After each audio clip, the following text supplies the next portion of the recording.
नमस्कार दोस्तों, शिवा स्टोरी में आप सभी का स्वागत है। दोस्तों, आज की कहानी है कृष्ण की घमंडी पत्नी का। दोस्तों, इस चैनल को सब्सक्राइब नहीं किए हैं तो चैनल को सब्सक्राइब जरूर कर ले।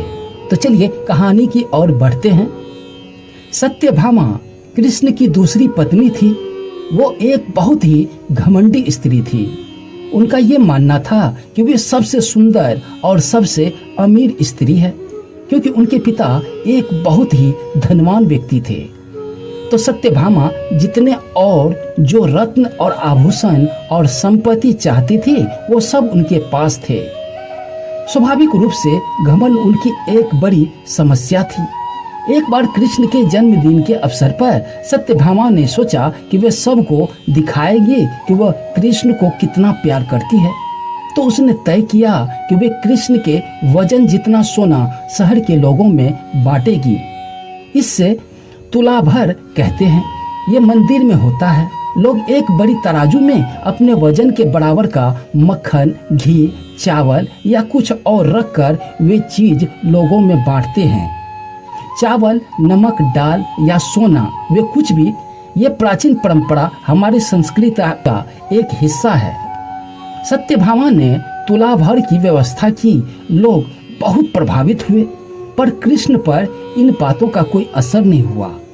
वे जाकर तराजू के एक पलड़े पर बैठ गए।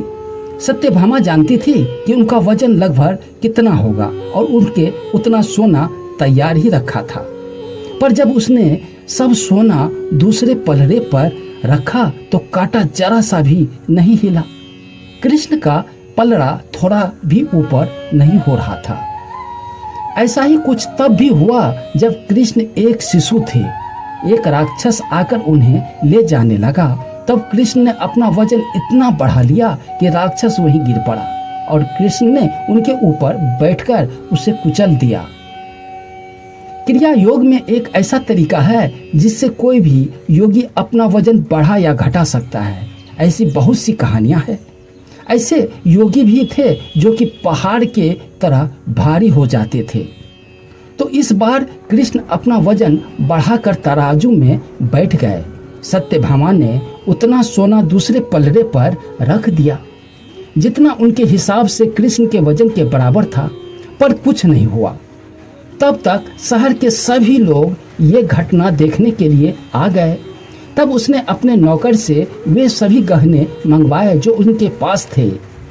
एक के बाद एक गहने डालते जा रही थी और सोच रही थी कि काम हो जाएगा, पर कुछ नहीं हुआ।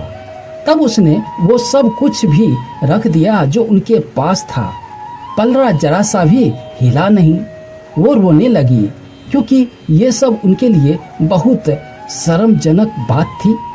सारा शहर देख रहा था और उनके पास पर्याप्त सोना नहीं था।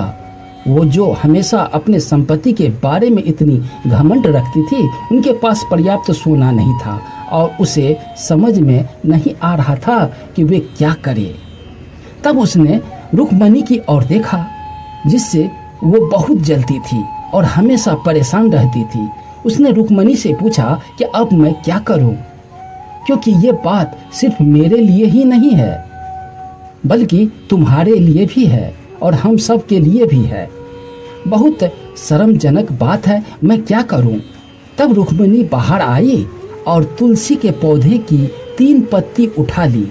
जैसे ही तुलसी के वे पत्ते उसमें तराजू के दूसरे पलड़े पर रखे, कृष्ण का पलड़ा तुरंत ही ऊपर हो गया। दोस्तों, ये कहानी पसंद आई हो तो चैनल को सब्सक्राइब जरूर कर ले। मैं इसी तरह का ज्ञानवर्धक कहानियाँ लेकर रोज आता हूँ। धन्यवाद।